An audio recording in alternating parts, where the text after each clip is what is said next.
Hello, fellow Star Trek fans. Welcome back to a brand new episode of The War Room, brought to you as part of the Clonestar podcast. I am your host, Mike Overton, and joining me in the co-host seat this week is my wonderful friend from Ireland, Joseph Hurley. Sho, how are you? Mike, how are you? I'm good, thank you. Now, our guest this week, we are delighted to welcome a man behind all the makeup. You might not recognize him, but you do know him. He's been a Klingon, multiple Kelpians, a Tellarite, but we know him most as the wonderful Saurian Linus on Star Trek Discovery. We are delighted to be joined by David Benjamin Tomlinson. David, thank you so much for joining us this week. Oh, thank you so much for having me. It's a pleasure to meet you both and be here. Thank you. I have to say, Linus is one of those characters that I laugh at, but in a funny way. I don't mean to laugh at him in a derogatory way, because I love Linus. It's just the fact he randomly pops up in all of these weird and wonderful places. It's been curious to watch people react to Linus, and I think everyone is on side with we laugh with Linus Yeah. because in some way we all identify with him. Like I know in that episode where he was jumping around and unable to figure out the new technology, like anytime there's an Instagram update or like an Apple update, I'm just like, wait, what? I just figured I'm not an easy adapter. And so that whole storyline with Linus totally spoke to me. And I know we all love our sci-fi heroes to be easy adapters to new things, but I think there's a large percentage of us who aren't. And I think we sort of that's our way into Linus. Like we all identify. He may not be he's good at his job, but there's He he's just not doesn't do technology. yeah, he doesn't do that. So what you're saying is there's a lot of Linus in you. That's what you're saying. There is a lot of Linus in me. Yeah, for sure.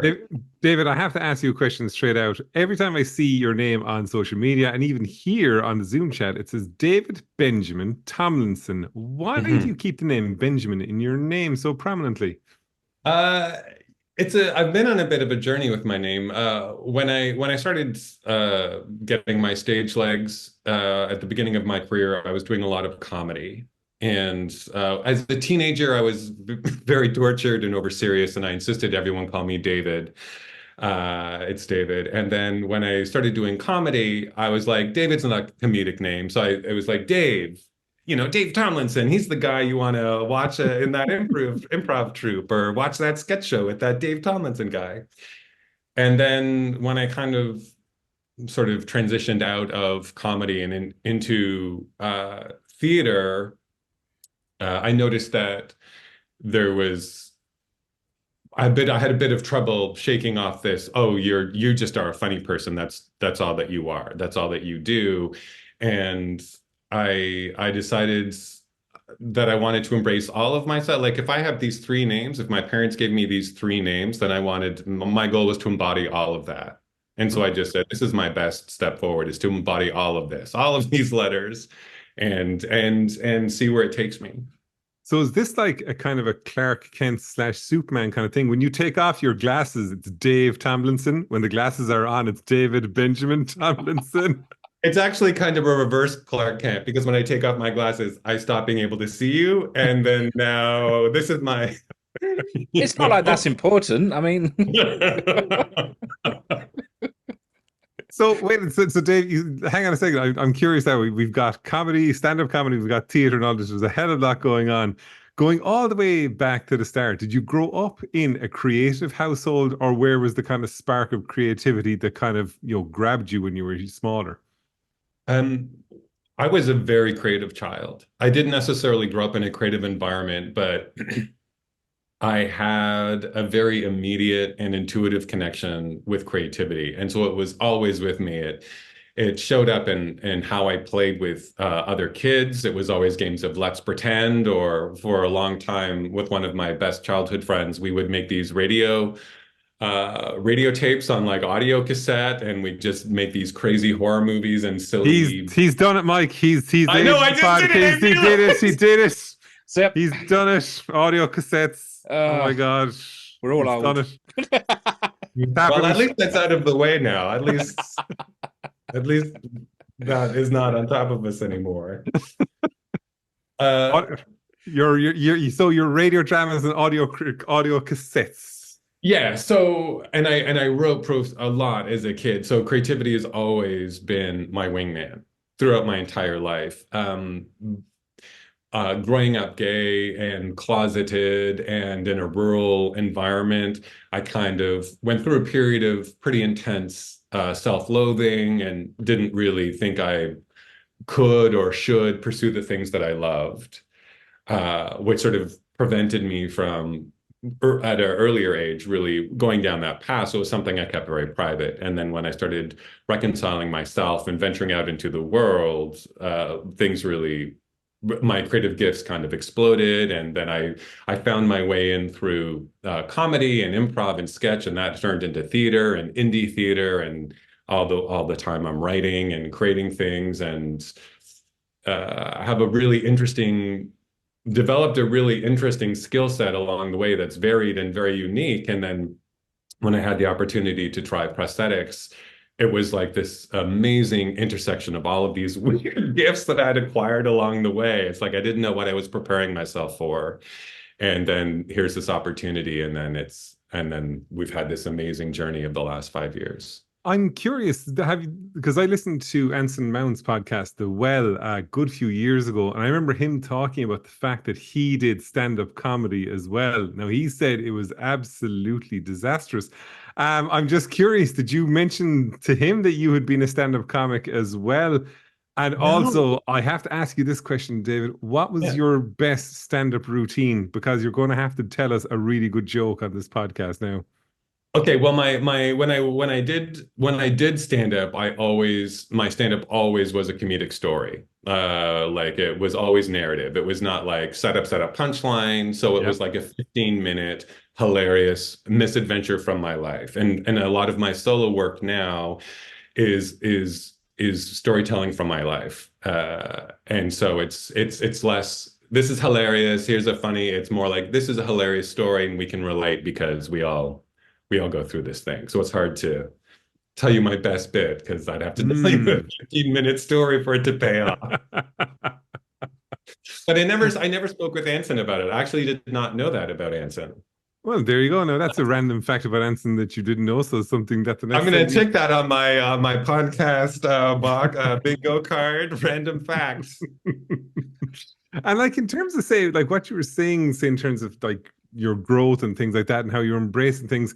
How much of kind of say how much did it take for you to say stand up in front of a crowd and say, I'm going to tell as kind of a story about my life, things that I have done, and I'm going to try and put a comedic spin onto it because the first time you did it, it must have been absolutely terrifying. Or did you just take like a duck to water and say, no, this is actually, I'm talking about my life, my experiences, and I've no problem doing that? A little bit of both, actually. There's a lot of ownership you feel about talking about your own experience. And the thing that was driving me to do it was because I wasn't seeing that reflected everywhere. Like, when I was in the sketch and improv scene, I was one of two queer performers. So I wasn't seeing like my experience represented, and so I was sort of driven to like this stuff needs to be talked about too, and this stuff needs to be expressed. But at the same time, it's harrowing to get up there and be like, I'm gonna talk to you about this very personal but hilarious, always hilarious, this very hilarious thing. But you realize, like for years, I had a very funny story about getting crabs. My first experience with getting crabs, which was a horrendous experience. But it always plays like gangbusters because we can all relate to it. And it was a ridiculous story. It was a ridiculous, ridiculous story. But it was like, yes, I'm talking about this and we can laugh at it. And then in a way, we're all free from it, of what we might feel about it. Like all the shame or this happened. It's like, no, this is ridiculous and hilarious. And that's sort of like how I try to approach life. And do you mind me asking, like, again, like, I'm not going to lie to you, David, I would have no capability to ever stand in front of a crowd and try and do what you've done. Was there any nights where it just didn't land, where the jokes were just completely dead on arrival and no one seemed to kind of get into it? Yeah, as as I was doing a lot of sketch and work like solo behind a mic, I would go to these comedy nights and I would tell my stories, and some of them had dramatic elements to them. And there was one monologue I used to do where I would stand naked in front of the crowd, kind of cupping my genitalia. And the whole monologue was about, I'm having a nightmare that I'm naked in front of a crowd of people. So it was very meta. And it just basically spoke to that experience of that we all, those nightmares that we have. And then I'm embodying it. And there are sort of like, there are serious elements to that monologue. And so this crowd was particularly silent for whatever reason. A silent crowd isn't necessarily a crowd that's not with you. They're just listening. They're just shocked that you're standing up on stage. Yeah, they're shocked. And they're also like, some crowds really enjoy it, but are just very quiet. They're not big laughers. And in one of the, and so in this silent patch, when I'm sort of going through one of the more serious moments of the monologue, I hear a woman's voice from the audience say something like, well, I thought this was a comedy show. And I was like, all right, fair point. It was kind of like a really good motivator for me to be like, maybe I can't do the things that I want to be doing in the box of comedy, and maybe I have to take it to other places. I'm proud to stand firmly between those two poles, the comedy and the drama. Like, I've built a house for myself in between. I think there's value in both things, and I like to incorporate both in what I do. But yeah, like sometimes there were those nights, and I still hear that woman's voice. It's gonna haunt me for the rest of my life. But So whoever you are, you've haunted him for life. yes, way to go, lady. The good thing is, we've actually got the name of David's autobiography in years to come. David Benjamin Tomlinson. I thought this was going to be a comedy show. Here it is. My God, publishers, I would buy that. The title of the book right there. We've got the title of the autobiography. That's another slot on my bingo card. Amazing. Listen, I'm getting royalties for that name when that book comes out. 100%. I mean, No, artists, we help each other out. We share. We we're a team. So in terms of stand-up comedy, were you still just kind of focused on stand-up comedy, or did you say at some point, listen, I want to go into the theater? Or was this woman the prompt to say, fuck this, I'm out of this, I gotta go into the theater? It was a shot across my bow. I sort of interpreted it as, oh, maybe I'm starting to be suffocated. Maybe people want a very specific thing. And maybe I want to do more than that, and I have to start creating agency for myself to be able to do more than that and not it be like baffling to people. So, I started doing improv, and that led to writing and performing sketch, and that led to writing and performing small plays, and really getting a taste for the dovetail of the joyful and the serious. And I had a really formative experience when I was a kid. And I was on the school bus going to school, and no one had sort of hassled me on the bus that day, which was pretty standard. So I was having kind of a great day. Like, no one had, shoved me or said anything. And I was sitting in my seat, and I was like, I'm on top of the world, And we passed a funeral home, and there was a procession of cars in the driveway, and people like standing beside their cars, clearly upset. And I said to myself, oh, it's all happening at the same time. Like, my best day can be someone else's worst day, and there's a marriage there of experience, and so it's joyful and it's sad all at the same time. And that it felt like theater, I could explore that more. They were more willing to go there in theater than they were in comedy. So, and what are some of the kind of performances in theater that you've enjoyed most so far? That I have done? Yep. See, we don't ask the easy questions here, David. Like now you're asking me to pick among my children. Again, as we said, not an easy podcast to be on. That's maybe that's the title of your autobiography. Not an easy podcast. The way I operate is I am massively in love with everything that I do at that time. And then when I stop doing that thing, I have to move on to something different and fall in love with something different. I just debuted a new solo show last summer called Fagnificent, which is addresses being. I saw the things on Instagram about it. Yeah, I wanted to ask you about it. Yeah. It's all about addressing middle-aged gay guy and all of the shenanigans that go on there. I wrote a play a number of years ago called Gash, which celebrated the hag horror genre, which I don't know if you're familiar with, but it's the micro genre of movies that was kicked off by Whatever Happened to Baby Jane, basically psychotic older women out of control, which I have a huge affinity for that genre. And there's, I did a play. I'm just saying the things that are coming to mind. I did a play with a sort of iconic Toronto playwright named Sky Gilbert several years ago called Taller, which was a celebration of Taller Cranston, the Canadian figure skater he was an Olympian from many years ago, and that was a profound performance experience, and that was mirthful and. But David, the way you're kind of talking about it, you just said, I wrote my own play last year and I performed it. It's like you're talking about it like it's the most easiest thing in the world. Like, how did you kind of come about kind of, as you developed yourself and things like that? How can you say, like, how hard is it to kind of sit down and say, "Do you know what? I'm just going to write a play. I'm just going to write it. I'm going to perform it. I'm going to just do it." Like, for most of us, like, that's absolutely incredible to like even consider, but you've done it and you've done it more than once. Honestly, creativity and the expression of creativity has been a guiding principle in my life. Creativity is my great faith, and it is the place I come from, and it is the place I will one day return to. And I have a large amount of discipline, which you need as an artist. But when an idea comes in the room, I treat them like people. Sit down, talk to me about who you are, talk to me about where we might go together and forge a relationship. And I'm kind of possessed and compelled to operate that way. I don't know that I have a choice not to do it. It's just instinctive, and I believe in the work of it, and I believe in the merit of it. And that's kind of the bedrock of my artistic practice. The first screenplay that I wrote, no one is ever going to see, right? It lives in the back of my file drawer, but it might be the most important screenplay I've ever written because it's the thing that taught me how to write a screenplay. Why haven't you done anything with it?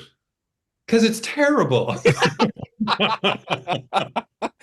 But like a true artist, you know that it's Yeah. terrible, and you just I get know on that's and move on with terrible. it. Yeah. But the writing of the screenplay and the working out how to do it is the thing that then enabled me to write more and pitch other screenplays, which I continue to do. And the same goes with TV series. I mean, the thing that separates an artist, a practicing artist from a non-practicing artist, is simply the moment where you say, I'm going to do the thing. It's just a matter of doing it. I'd love to do that. Then do it. In that moment, do it. Like Open instead, the word. like outside of like, you've been in shows like, Queer as Folk, Orphan Black, Designated Survivor, the Murdoch Mysteries and things like that. Obviously, that's a different creative expression then because you're working off someone else's kind of, ideas. You're kind of inhabiting that. And as you said, Yes. you're gone and all that. Like why, like which one, I know the answer is probably going to be both, but which do you prefer? Your own creative process where you can say, I'm going to make my own thing and all the stress, the pressure is going to come with that? Or do you prefer to take on the other roles in the different shows and just say, "Do you know what? All I have to do is perform in front of a camera first." Right. It's a different muscle to operate from the position of your own machine versus operating inside the machine of somebody else. It's a different muscle and it's a different experience. Having, completed this experience with Linus, I wouldn't want to trade that for anything in the world. I learned so much and it has so much value to me, even though it existed in someone else's machine and I was coming in and doing this thing. Does it have more merit than my own expression? I learned so much. So I think it is both. But the one thing I know for certain is I can't just be in other people's machines. I absolutely have to continue to create and generate my own work and perform my own work. Otherwise, I will suffocate. Yeah, I 100% get that. 100% get that. That's why I do my own stuff on the side as well as Yes. having a full-time job, because otherwise, if you just do the same thing day in, day out for other people, you go mad. Yeah. Yeah. I need to do this for me. And also, you know, however you want to talk, the muses, the ideas, whatever your language is, they can be pretty insistent. And I've learned to have that conversation. I want to be in good relationship with them. And like, what's the next project you're going to work on now, David, at the moment? Or is it top secret and you can't tell us? I can see a smile on your face there. It's there. Can't tell you what's going to happen next. I actually just finished writing a new TV pilot that I have been working on, which is loosely based on Magnificent, actually. Mike, we're in the wrong feckin' business here. Like, David is just here going, I'm just going to sit down here and write a TV pilot there in my spare time. Anyway, that's done. I'm off to do something else. No, you're in the wrong business. Well, no, like I just wrote it, and some producery types are looking at it, and so it's a pitch that's in the world. It doesn't, it's all just talk and whatever.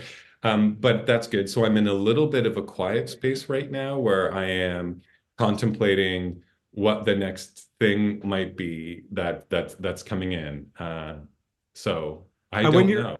When you're in a period like this, then, David, are you kind of sitting there saying, I'm going to wait for something to happen? Or are you saying, no, I'm going to go out and I'm going to make it happen myself?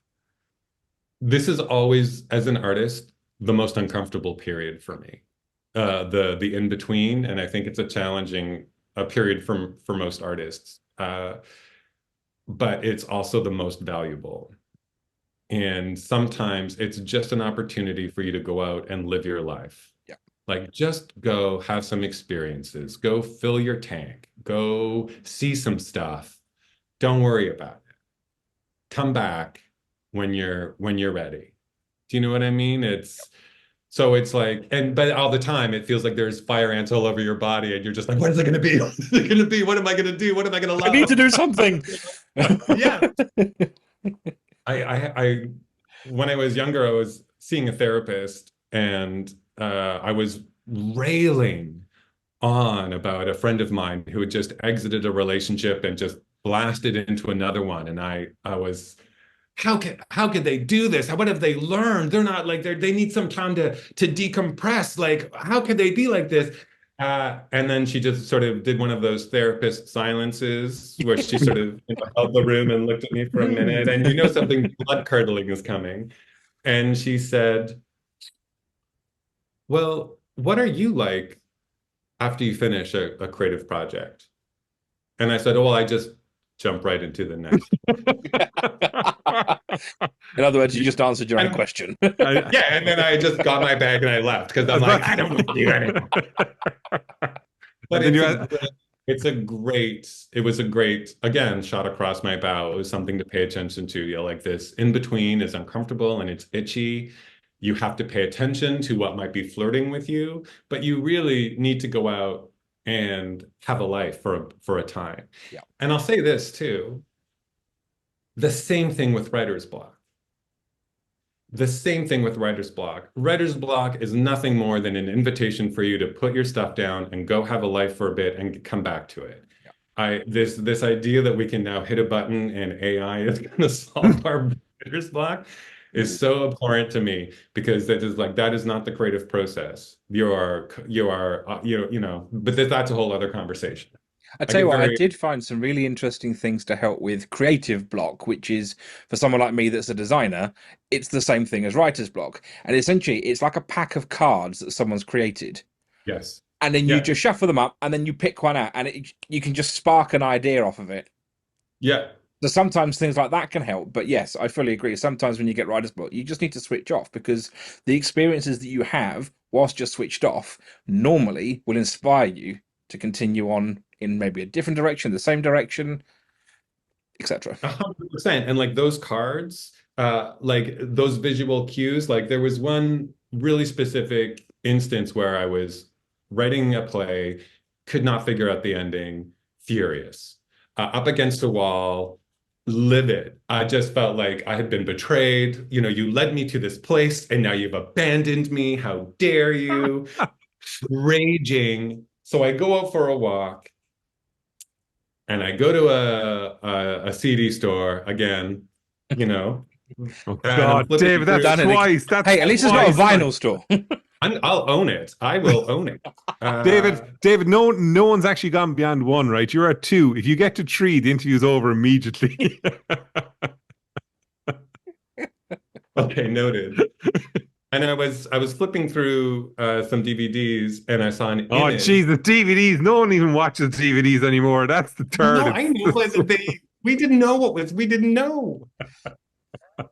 At least it's not video disc or Betamax or something. So Yeah, you're fine. 100%. I'm not like, and then I popped my beta tape in my. Don't you I give me saw that this side eye like that. I saw this picture on the front of this DVD, and much like in one of those cards, the Yeah. image, I was like, oh my God, I know. I got it. And I ran home frantic because I had gotten the inspiration. And so again, like anything, sometimes you just, go do something, go look at something new. You have those prompt cards, like all of that. It's your process. Everyone works differently. You figure it out. I think it could have been Nick Meyer, but I could be getting it wrong. But I remember he spoke about when he was writing and things like that, and he said, "How am I supposed to explain to my producer that I've been sitting in the bath for 2 hours staring at my toes, but this is part of the creative process while I try to get something together." 100%, 100%, 100%. And we don't, process can be tedious to talk about. Yeah. Because everyone's process is different. But in this sort of like hyper results oriented society, we have to acknowledge that there is a process and that there is work involved, and that it's not just, I'm going to sit down and write a bestseller on my first draft, because that is not the path. Maybe you get one page that is out of this world amazing, right? So, like on the go. It's just like, it's genius. I'm amazing. so when you're working on something, do you struggle to switch off? No, because I'm always kind of on. Okay, so then that leads me to my next question is let's say you're wandering around the supermarket and all of a sudden you get an idea. I have an app on my phone which I talk into constantly. People think I'm mad because I come up with, I was swimming the other day and I now have to have it on my watch. So and I can be swimming and get halfway down the pool and go, that's what I need to do. And if I don't put it in there, I will forget. So do you have a process for dealing with things like that? 100%. I travel with a notebook. And if I'm the dude who at a dinner party will be like, will you excuse me for just a moment and go and write something down and come back? I will stop what I'm doing. And if I'm without a notebook, I will take up my phone and I will voice memo the thing. Good old And voice that is memos. a critical part of the creative process for me, because not only does it demonstrate that you're paying attention and you're listening, but it's proactive. And I always look at it like, if you were in a bar and you saw like super sexy someone and you have a little chat and they're like, I want to give you my number. Would you trust yourself to remember the number that they give you, or would you write that down in the moment? Like, that's how critical the information is. Yeah. And I'm always like, I'm going to write that number down because I want to make this call. So that's how I always treat those asides. Absolutely. Like in the pool, wherever it is, get it. I'm glad I'm not the only one. You're not. My friends, my friends are used to it. My friends are used to it. And if it's something that one of them actually says specifically, I'll always say, I'm going to take that and use it. Thank you. And let them know. Just like you said, you're going to steal the name of the autobiography I gave you earlier on as well. No. I've already said that this is a partnership now. David, I have to ask you the Adam Driver question. Do you find it hard? You're there going, what is the Adam Driver question? You're there going, fascinated by what he's going to ask me here. Do you find it hard to watch back your own performances? Yes, but not as Linus. And is that because you're in prosthetics? Yes. I can watch Linus really objectively because he is it is a different thing. I can't explain it. I don't know. Like when it's my face, it's like, oh my God, someone get me out of here. I think I ruined everything. Which is kind of my MO on anything. So it's like, I think I just ruined the whole, I ruined it. Was that me? I did it.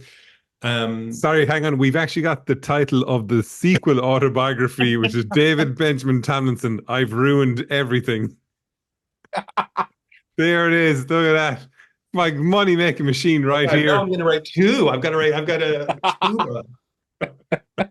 There's something about Linus and of the observing of Linus, because so much of the prosthetics journey on Discovery was very much a learning process for me, and I mean, I'm not trying to pun here, but it was a discovery process. Like, so I could look at what was happening, and because I'm inhabiting art and living and breathing inside of art, and then watching it outside, I can look at I can look at it technically and think, okay, a little bit, I can see, yes, more of that, less of that.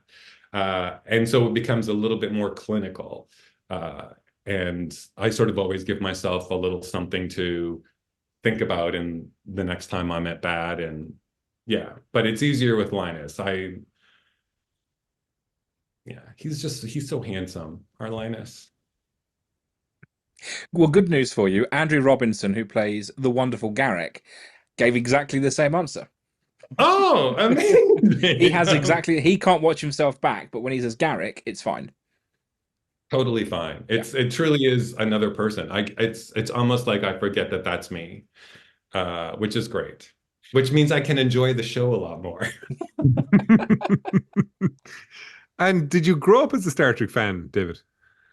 I grew up as an overall nerd, I would say. Star Trek was definitely in the palette. But I like horror movies, sci-fi, fantasy, all of it.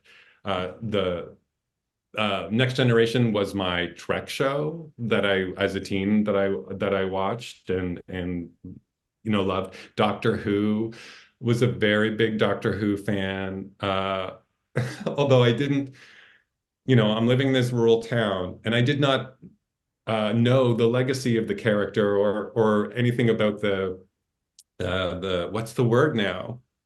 Regeneration. Yep. So my Doctor Who was Tom Baker, who I was like, I wish I had my like we all want Doctor Who to pop in and solve the problem. And when he regenerated into Peter Davidson, I just looked at the TV and I was like, what just happened? And there was no internet, there was no fan base I could consult about. Like, I had no idea, because this was just on a public broadcaster that we got with our antenna. And I was like, what? I don't know. What? And then I stopped watching. To be honest with you, I did exactly the same thing after Yes. after David Tennant. I just couldn't watch Doctor Who after that. Was it Matt Smith was after David Tennant? Yeah, I watched some of the Matt Smith stuff, but no. I mean, even now, I mean, I've tried to watch stuff again, and I just can't. David Tennant would always be my Doctor. I was particularly captivated by Capaldi's Doctor, because it got back to that wild-eyed, older, crazy man, which I think is such an interesting. Yeah. Oh, no, I agree. I don't like David Capaldi, so that just. Oh, well. Just a personal opinion.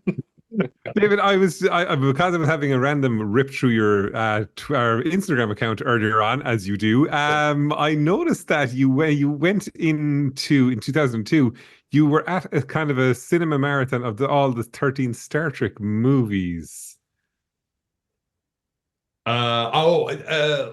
Jesus, thank God! Otherwise, I was there going, "Whose Instagram account was I looking at?" Then was it last summer or the summer before?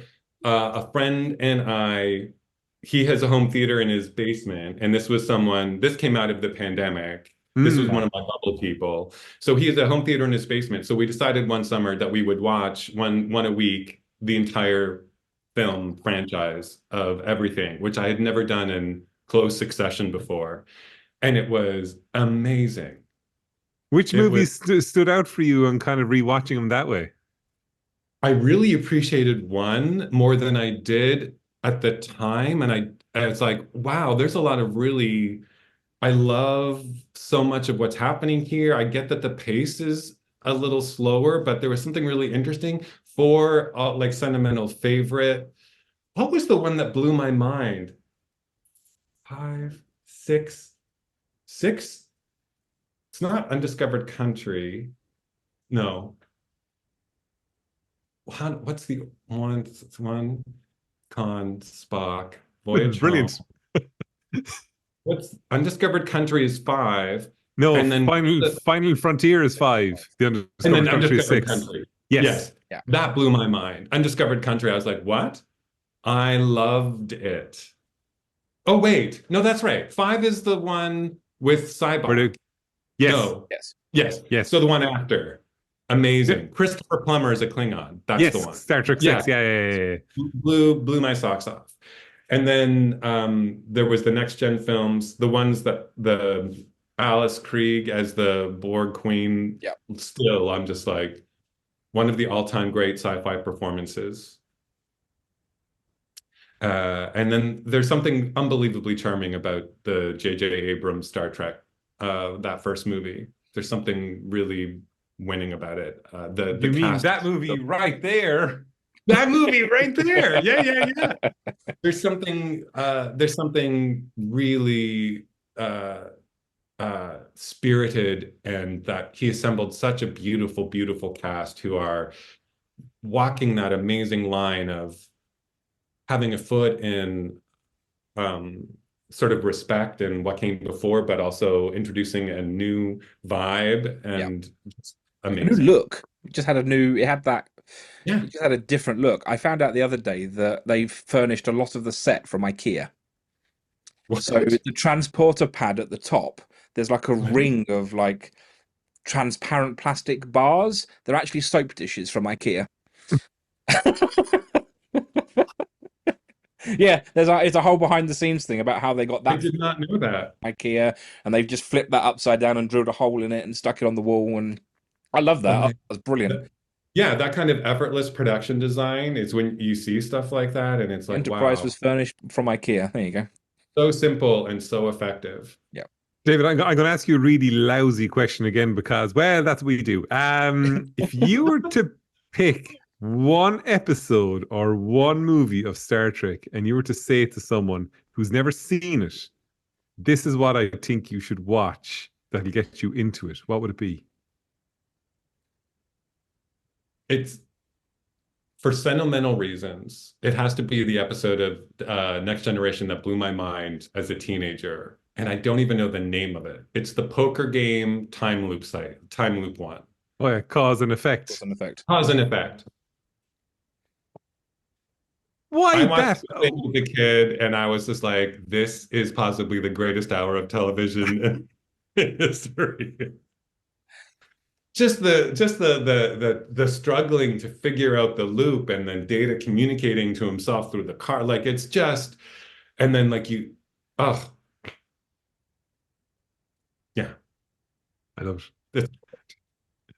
And how did the role then for Discovery come up? I'm just kind of curious as well. It's obviously a role that has a lot of prosthetics and things like that. Had you been used to wearing prosthetics leading up to the role as Linus on Disco? Or so no, this was all new.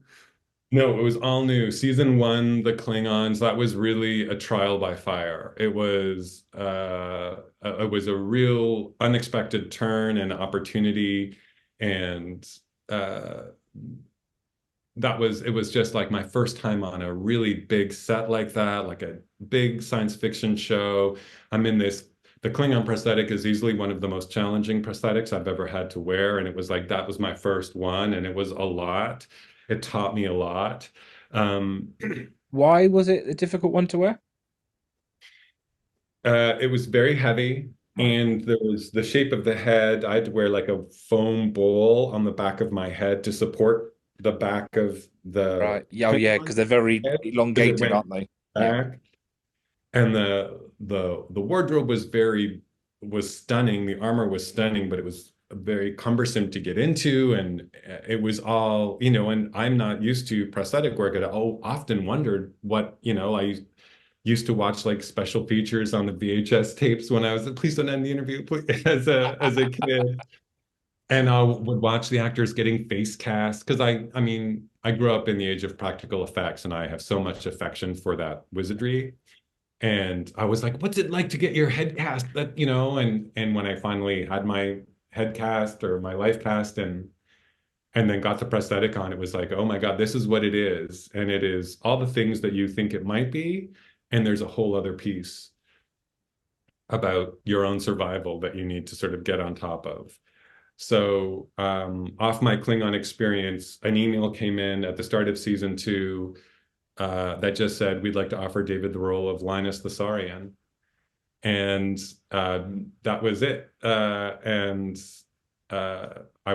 had to look it up. I didn't know what a Saurian was. And then I saw that there had been an appearance, the very back of the movie. And I was wondering about the design and what they would do. And then I walked in for the test and I saw him on the counter and I just kind of gasped. He was just one of the most beautiful, handsome things I had seen. And there was a very interesting intersection about that design and me that happened as a result. So how much did you have any input on the design? Oh no, good Lord, no. Nothing at That's all. all done Hendrik and Neville Page. You know, it comes done. It's built to my face, but it comes like, listen, this is the guy. I've seen the But it time was, lapse of you being turned into Linus. yes, yeah. 2 hours, a 2 hour process. That's not And bad. when you're in the room, then David, is there anyone else in the room getting their prosthetics done at the same time as you, or is it just you on your own inside the room? It depends who's shooting that day. Often Doug will be in the room at the same time as me, and so we'll banter and chat. And you know, Doug is very much found family to me. Like we're very much two peas in a pod. So we laugh a lot together and yeah. So but anyone who's getting a prosthetic applied can be in the trailer. But I always work consistently with the same artists every season. It's kind of like they're my anchor.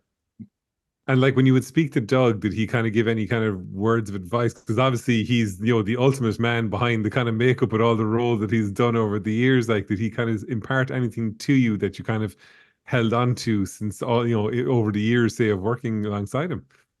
Oh, absolutely. I mean, and let's consider for a moment, someone offers you a job and says, we'd like to offer you this job. And you're going to learn how to do it alongside the best in the world. No pressure.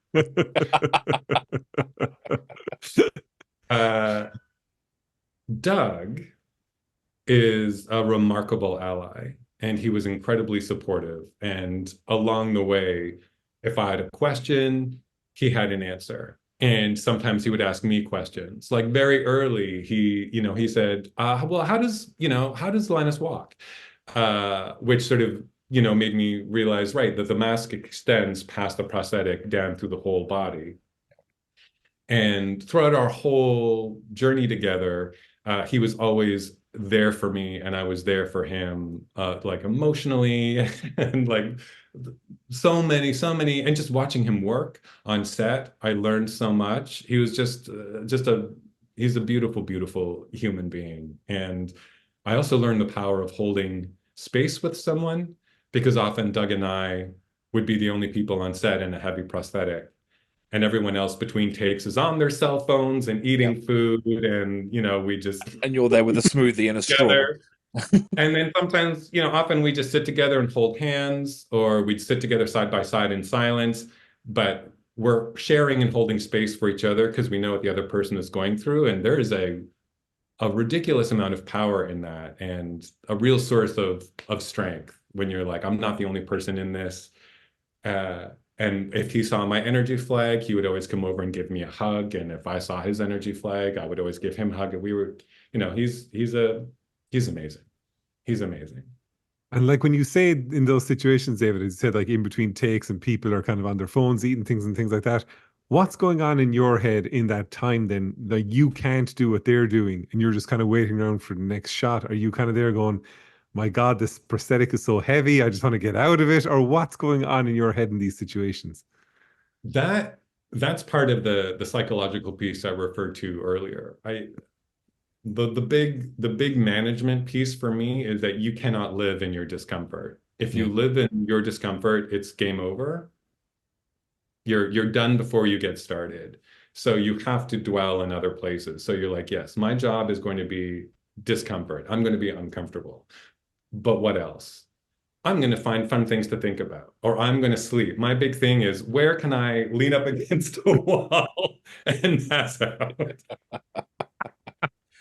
So And because I'd often leave my eyes in on set, I would just sort of, get very still because you're conserving your energy and yeah, whatnot. And I would close my eyes, but it looks like Linus is still awake. So there was a number of times where they had called everyone back to set, but I didn't catch it because I was asleep. And then they had to come scurrying back and be like, oh, and so then it was, if you came up to me and I wasn't moving as you put your hand on my leg and, David, are you? Yeah, I'm here. What is it?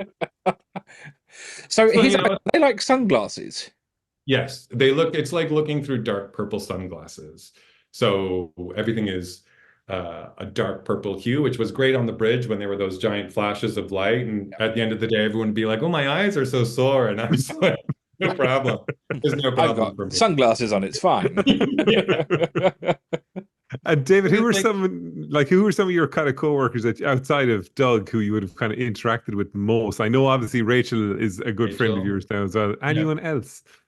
Oh, absolutely. Orville, who played Lieutenant Christopher, Patrick, Lieutenant Reese. They were always up. They were always up to for just like a bit of comedy on the bridge, or like just, hey, how you doing? Checking in.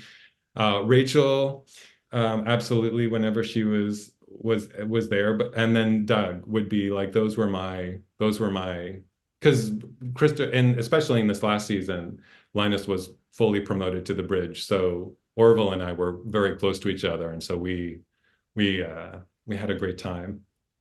I'm kind of always conscious of the fact that like there's a lot of behind the scenes videos that you'd see of the Discovery crew on the bridge, and it looks like everyone just has a great time in kind of what they're doing. Like, is that again? I know it's going to be a stupid question. Is it an accurate portrayal of what the atmosphere is like on the set? Like, does everyone kind of get on? Is it a great kind of place to be when you're there? Yeah, absolutely.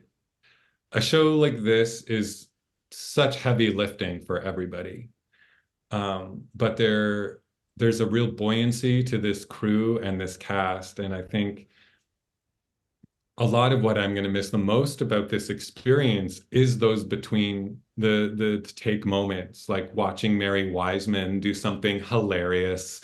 She'll just start singing a song or do something, quirky and wonderful, and or palling around with Orville, or the things that we do in the green room area, just as a cast, the way that we'd laugh together. Like, it was an incredible intersection of like-minded artists and a really positive community, which is not to say that there weren't like closer bonds in different areas, but it was never cliquey. Like, inside the beautiful weave of that community, we all bolstered and supported and loved each other. And there are hard days. Like, you get to hour 14 and you're like, I'm gonna lose my mind, but there's always a laugh to find. And you also have to remember where you are. I'm on the bridge of the Discovery. This should never be tedious. This view should never be boring. Take a look around you. In my dark moments, which they're inevitable, but it's just like, take a look around you right now. Remember where you are. Pull yourself together. And So Dave, how have you? Sorry, go on, I was Mike. gonna say, how do you cope with the prosthetics? Do you find it claustrophobic, or do you just get on with it, or do you I just get struggle on with it. to get on with it? Because I know some I people just really get on with struggle it. with full face prosthetics and they get very claustrophobic. And Yeah. That's not me. I was very curious about how I would react in the life cast because I can be claustrophobic in some ways, but I was so comfortable in my life cast process that I fell asleep in the middle of the process. I just relaxed. It was very, and I guess this happens sometimes, but we had discussed, they're like, if you get into stress, you give us the thumbs up, and if you need help, it's thumbs down, and if you're okay, it's thumbs up. And so I'm sitting there, and the goo and the layers have all gone on, and it's heating straws up up. your nose. They didn't. I was a little bummed out, to be fair. I was like, that's the Yeah, iconic thing. And they're like, we're just gonna keep it clear. And I was just like, oh, right, you fine. have to. They took such good care of me though. And we had this discussion, and so I'm sitting there and it's heating up and I can feel it all cooking, and it's just like, it's the next thing I know, I've keeled over and I feel all their hands on me and they're like, David, are you all right? And I'm like, yes, I'm fine. And then so, they didn't race to take it off. And at the end of it, I was like, I'm so sorry. Again, I ruin it? I said, I'm so sorry for that. I have a weird comfort with it, but admittedly, because I start my process 2 hours before the shooting day, so it's on a long time. If I'm doing a full day, around hour 12 or 13 tends to be my expiry time, where simply my work becomes managing my own survival in a very specific way. Like, who knows what I'm doing? I'm just trying to get through. Yeah. Do you know what I mean? Yeah. Like, And I'm David, like not. obviously, you grew up as a nerd, you're in Star Trek, and it's an absolutely incredible experience. How have you felt your connection with the Star Trek fan base itself? So beautiful. I went to my first convention when was it? We were still in pandemic-y time, so maybe what year is this? 2024, right? So I 21. think 2021, 2021, 2022 in there. And it was a time where everything was still very fragmented and challenging. And I remember getting to the convention, and basically the thing that everyone said was, "Welcome to the family," which at that time was a really profound thing to hear, given how splintered everything felt. And here was this amazing family welcoming. There was so much enthusiasm for Linus and so much conversation about Linus. And um, it just was like, and as an artist, it's always great. You're always like, oh, I'd love for people to like, I hope people like this, but I have to do it for me, but it'd be nice it's nice that people found something about this character, that the same kind of delight that I found in playing him, that translated. So I'm grateful to the community for welcoming me and being so positive and sharing their stories. It's amazing. And in terms of, say, you've obviously given us a lot of kind of examples of, say, your time on the set and things like that. Is there any one time specifically that stands out for you, say, working on Discovery, that you kind of will cling to and kind of always kind of keep in your head? Now, it's very possible it might be something that has happened in season 5 that we're not aware of yet and things like that. So you can't ruin too much. Fair. I don't know. It is,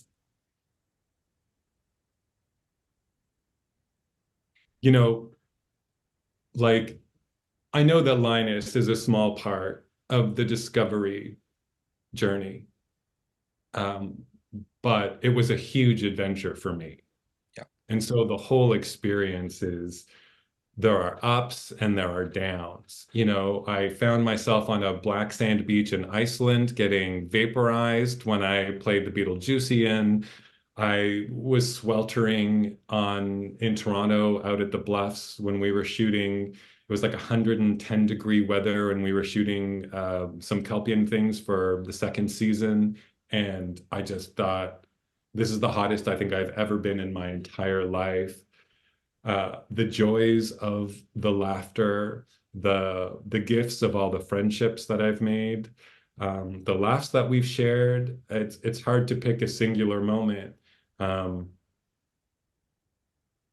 it's all just it's all life, right? It's like an unfolding journey. It's hard to pick. It's hard to pick a one thing. But And what was it like the day you had to say goodbye to the character in Star Trek? Obviously, there's always a possibility Linus could come back, but what was it like the day you had to say goodbye? um, If you don't want to talk about it, David, as well, that's also fine. I Or can I can did talk you about it. actually get to say goodbye? Because obviously it was Yes. cancelled abruptly. Yes. So um I got to say goodbye to the character, and it was very moving uh to to know this is my, as far as I know, my last time in this face that has we've traveled together and that I've learned so much from. And I was surprisingly emotional, and I'm like a still waters run deep kind of fellow. I'm not like a heart on my sleeve kind of guy, but I was like teary on set, and there was a lot going on that I can't talk about. I'm trying to talk. Anyways, yes. But I was grateful for the goodbye that I had, and grateful for being able, because when I got the news of the cancellation, my first thought was, I'm not going to be able to be in, just have a Yeah. proper goodbye inside that head. And I know it's going to sound very actory and potentially silly, but I have a big attachment to that face and being on the inside of it. And whatever that energy is, that is Linus, that, and so having the opportunity uh, to have like a moment together in the trailer where I was like, this is it, buddy. Uh, this is it. Uh, I was grateful for. And he still travels with me. I was about to ask, do you think, will you ever have a kind of, say, a mask of Linus somewhere in your house? Or do you think, no, that's completely mad. I'm not going to do such a thing at all. How dare you Oh, suggest no, I absolutely would. Yeah. So you would happily do a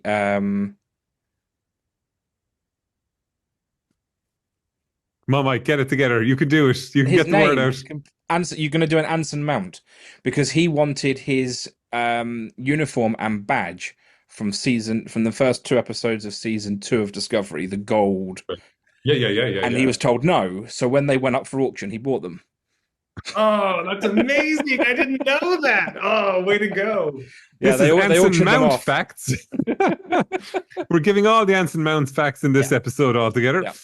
Yeah, like I love that moxie. I mean that I have, of course everyone wants their badge, Yeah. but those things are removed the second. Yeah, I mean, when I was talking Get to out of there, Blues, right? It's they were like, they're under armed guard. There's someone behind you the moment that you are, and they will take them off of you. Word. Yeah. For me, the emotionality and the connection is really the mask. It's having been in that head and spent so much time in that head, and it's a head that, as far as I know, I'm the only person to have worn. It's a very Yeah. singular connection, and yeah, that's where the meaning is. I'm less fussy about the outfit. And David, kind of going back then to something we discussed at the very start in terms of, say, as you said, if you take on roles, you do roles, then when you're finished, you kind of move on, you kind of put it behind you and things like that. Yeah. If you had a chance to come back as Linus in some shape or form, because, there's always kind of possibility in the Star Trek universe, these things can happen. Starfleet Would Academy. would you take the chance, or would you say it depends on what the character is like? Would you rather have something meaningful, or if they said it would just be a guest walk-on part in the background, would you take it, or would you say, "Do you know what? No, I had a good few years with Linus in that way, and it ended well, and I'm happy to leave it like that." Like work is work. Uh, so there's that. But if there was, I mean, I don't think if someone came to me and said, we'd like to do something with Linus, I would find it impossible to say no. I would find it impossible to say no. But at the same time, um, if someone said, we'd like to put you in a different face, that would be equally as exciting. Okay. Do you know what I mean? It's like, Yeah. now I'm like a friend of mine who works in the wardrobe, who worked in the wardrobe truck on Discovery when I was sort of on my last day. And we were sort of talking about it because she'd been there since the first season. We were talking about our journey together, and she said, it's like she said, like, Linus has been your university. And she said, so you can get out and, you can go do things, like show what you can do because of this experience. And I guess so that's where my mindset is. I'm like, yeah, you're right. Like I've learned so much and I've had this really amazing experience and I'd like to build on that and show what I can do now as a result of this amazing journey. So, Alex Kurtzman, you heard it here first. We need more David in different prosthetics. Oh, yeah. Yeah.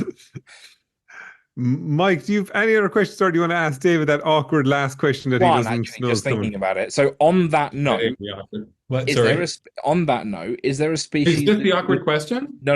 We got one more. Yeah, okay. This has just come to me whilst talking about other prosthetics. Is there a species you would love to play?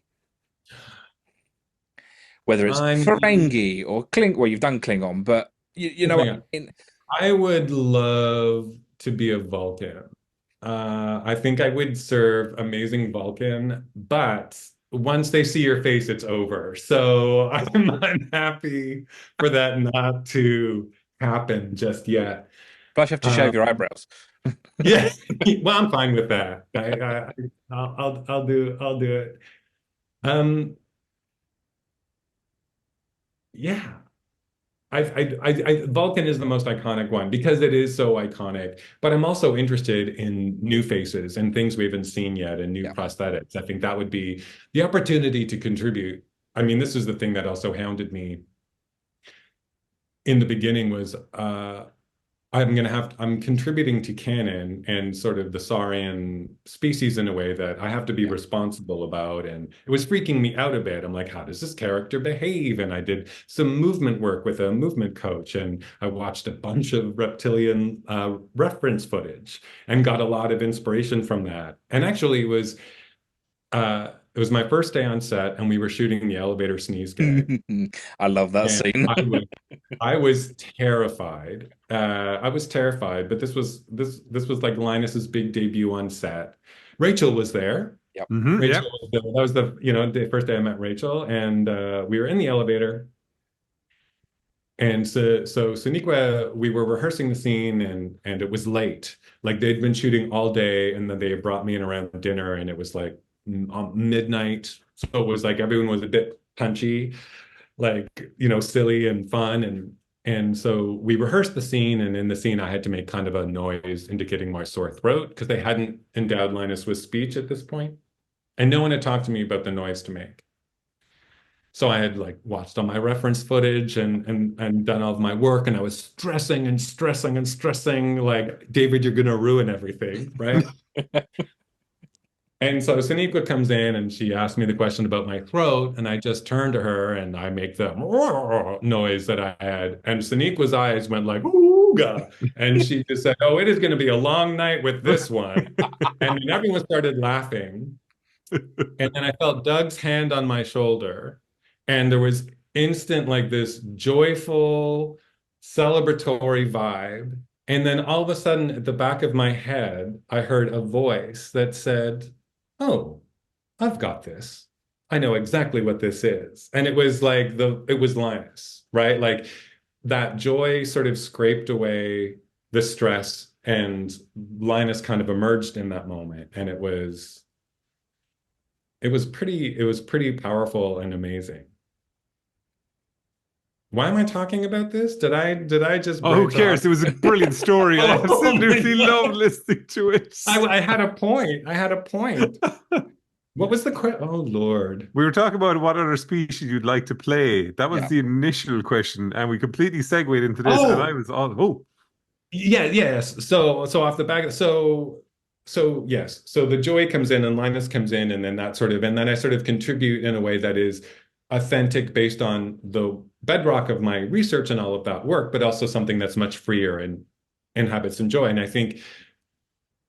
I feel like having the opportunity to like do the same thing with a different species that we haven't seen before would be a very cool thing. And then I'll sneeze all over Sean.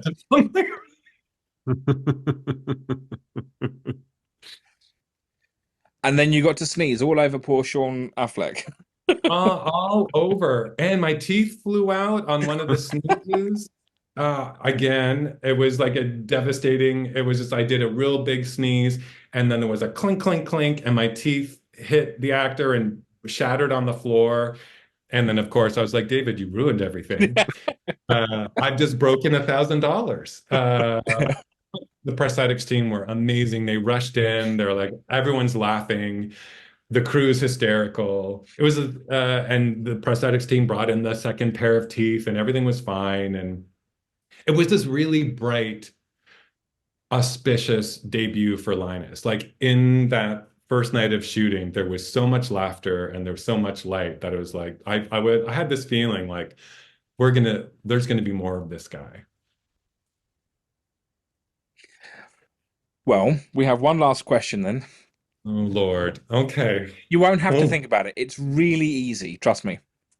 okay. David Benjamin Tomlinson. Okay, yes. Let's try that again. Yes. David Benjamin Tomlinson. What does Star Trek mean to you?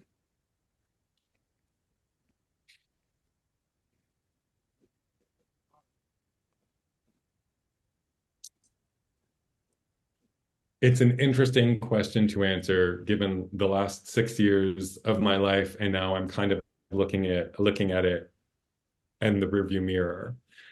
Yeah. Star Trek to me is hope and laughter and art and community and joy and discovery. That's awesome. I love that.